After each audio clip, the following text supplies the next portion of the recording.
Hello students, let's continue reading about the 5th chapter of science in 9th standard and chapter name is the fundamental unit of life.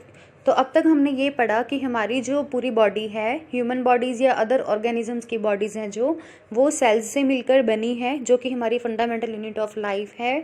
आज हम ये पढ़ेंगे कि cell किससे मिलकर बना होता है. So our topic is what is a cell made up of. Cell किससे मिलकर बना है, इसकी स्ट्रक्चरल ऑर्गेनाइजेशन क्या है. स्ट्रक्चरल ऑर्गेनाइजेशन का मतलब कि सेल के जो भी पार्ट्स होंगे, जो भी इसके कंटेंट्स होंगे, वो किस तरह से ऑर्गेनाइज्ड हैं उसके बीच में. So let's start 5.2. We saw above that the cell has special components called organelles. हम ये पढ़ चुके हैं कि सेल्स के कुछ स्पेशल कंपोनेंट्स होते हैं जिनको हम ऑर्गेनल्स बोलते हैं. तो ये सेल में किस तरह से ऑर्गेनाइज्ड होते हैं. If we study cell under a microscope we would come across 3 features in almost every cell. अगर हम माइक्रोस्कोप से सेल को देखें तो सेल के 3 फीचर्स ऐसे होंगे जो हर टाइप के सेल्स में पाए जाते हैं. ये हैं plasma membrane, nucleus and cytoplasm. Nucleus होता है केंद्रक, मीन्स हर सेल के बीच में एक डॉट हमें नजर आएगा, उसको हम न्यूक्लियस बोलते हैं. साइटोप्लाज्म होता है ऐसे पदार्थ जो कि सेल्स के अंदर होते हैं, मीन्स जिसमें पानी भी हो सकता है, लिक्विड भी हो सकता है, तो ये साइटोप्लाज्म होता है. प्लाज्मा मेम्ब्रेन, मेम्ब्रेन मतलब झिल्ली, ये क्या होता है, टिश्यू से मिली हुई, टिश्यू मतलब कि ग्रुप ऑफ सेल्स से मिलकर बनी हुई एक बाउंड्री होती है सेल की ही, जिसे हम प्लाज्मा मेम्ब्रेन बोलते हैं. मीन्स सेल की बाउंड्री जिसे प्लाज्मा मेम्ब्रेन बोलेंगे, बीचों बीच एक न्यूक्लियस होगा और उस बाउंड्री और न्यूक्लियस के बीच में जो लिक्विड होगा वो होगा cytoplasm. All activities inside the cell and interaction of the cell with its environment are possible due to these features. तो सेल की अपने बाहर के एनवायरनमेंट के साथ जो भी इंटरेक्शंस होती हैं, जो भी प्रोसेसेस होते हैं, वो सिर्फ इन 3 फीचर्स के कारण ही पूरे हो पाते हैं. तो देखते हैं किस तरह से. फर्स्ट इज प्लाज्मा मेम्ब्रेन और सेल मेम्ब्रेन. ये क्या होता है, इसका फंक्शन क्या है, ये सब हम पढ़ेंगे. This is the outer most covering of the cell that separates the content of the cell from its external environment. तो ये क्या है, आउटर मोस्ट कवरिंग है सेल की, मतलब उसकी सेल की 4 दीवारी जो कि इस सेल को उसके बाहर के एनवायरनमेंट से अलग करती है. द प्लाज्मा मेम्ब्रेन अलाउज और permits the entry and exit of some material in and out of the cell.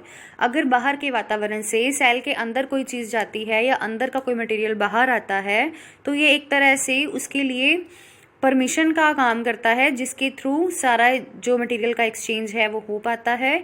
It also prevent movement of some other materials. ये सेल को बचाता है बाहर के जो भी मूवमेंट्स हो रहे हैं उन चीज़ों से भी. This cell membrane therefore is called a selectively permeable membrane. इसीलिए सेल मेम्ब्रेन को परमिएबल मेम्ब्रेन बोलते हैं, क्योंकि ये परमिट करता है इसके अंदर के मटेरियल को बाहर जाने के लिए और बाहर के मटेरियल को अंदर आने के लिए. सो हमने ये तो देख लिया कि प्लाज्मा मेम्ब्रेन होता क्या है और इसका काम क्या है, लेकिन इसके अंदर अब ये काम होता कैसे है ये हमने देखना है. How does the movement of substances take place into the cell. How do substances move out of the cell. तो जो सब्सटेंसेस को ये परमिट करता है अंदर आने के लिए, बाहर जाने के लिए, वो किस तरह से अंदर आते हैं और किस तरह से बाहर जाते हैं वो हमने देखना है. सब सब्सटेंसेस लाइक कार्बन डाइऑक्साइड और oxygen can move across the cell membrane by a process called diffusion. तो कुछ सब्सटेंसेस जैसे कि CO2 या फिर O2 means carbon dioxide, oxygen, ये सेल मेम्ब्रेन के अक्रॉस मीन्स अंदर बाहर की तरफ ये मूव करते हैं डिफ्यूज़न प्रोसेस के through. We have studied the process of diffusion in earlier chapters. Diffusion होता क्या है, जैसे कि कोई एक वॉल हो, उसके बीच में एक छोटा सा अगर हमें होल नज़र आए, छेद नज़र आए, और उस होल में से कोई चीज़ जब पास हो रही है वो है diffusion. We saw that there is a spontaneous movement of a substance from a region of high concentration to a region where its concentration is low. तो जो ये गैसेस का या अदर मटेरियल का जो मूवमेंट होता है, डिफ्यूज़न होता है, इसका पैटर्न क्या रहता है, ये हाई कंसंट्रेशन से लो कंसंट्रेशन में जाता है.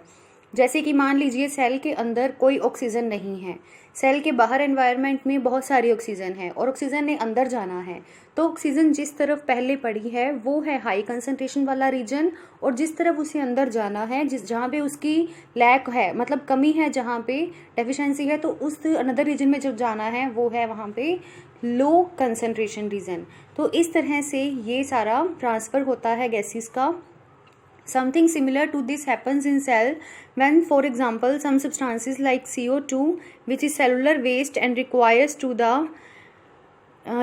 to be excreted out by the cell, accumulate in high concentration inside the cell. तो जैसे सेल कुछ चीज़ें लेता है वैसे ही इसे कुछ चीज़ों को बाहर निकालना भी ज़रूरी होता है। जैसे ह्यूमन बॉडी से वेस्ट बाहर निकलता है वैसे ही सेल में से भी सेलुलर वेस्ट का बाहर जाना ज़रूरी है। In the cell's external environment the concentration, तो इसमें भी सेम प्रोसेस रहेगा। जो वेस्ट है अंदर ज़्यादा है उसे हमने बाहर लेके आना है, जहाँ पर वो पहले है वो हाई कंसंट्रेशन वाला रीजन है, और जहाँ उसने जाना है, जहाँ उसकी कमी है, वो लो कंसंट्रेशन वाला रीजन है। तो as soon as there is a difference of concentration of CO2 inside and outside of a cell, CO2 moves out of the cell from a region of high concentration to a region of low concentration. तो ऐसे ही oxygen जब बाहर से अंदर जाती है, बाहर उसकी कंसंट्रेशन ज़्यादा होती है, अंदर कम होती है, और जो CO2 का बाहर आना होता है, अंदर उसकी कंसंट्रेशन ज़्यादा है, बाहर उसकी कंसंट्रेशन लो है। Water obeys the law of diffusion. The movement of water molecules through such a selectively permeable membrane is called osmosis. तो जब इस सेमी परमिएबल मेम्ब्रेन से O2 एंड CO2 के अलावा वाटर का ट्रांसफ़र होता है तो उस प्रोसेस को हम ऑस्मोसिस बोलते हैं। The movement of water across the plasma membrane is also affected by the amount of substance dissolved in water.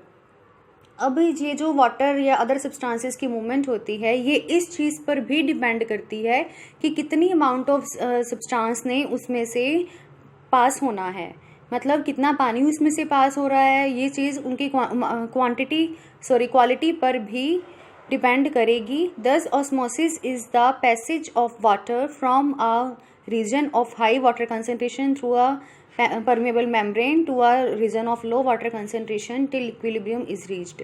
तो पानी का ट्रांसफ़र होना तब तक चलता रहेगा जब तक अंदर और बाहर की कंसंट्रेशन इक्वल नहीं हो जाती, इक्विलिब्रियम की स्टेज जब तक नहीं आ जाती। सो ये था सारा सिलेक्टिवली परमिएबल मेम्ब्रेन होता क्या है, इसमें से ट्रांसफ़र किस तरीके से होता है और किन किन चीज़ों का ट्रांसफ़र होता है।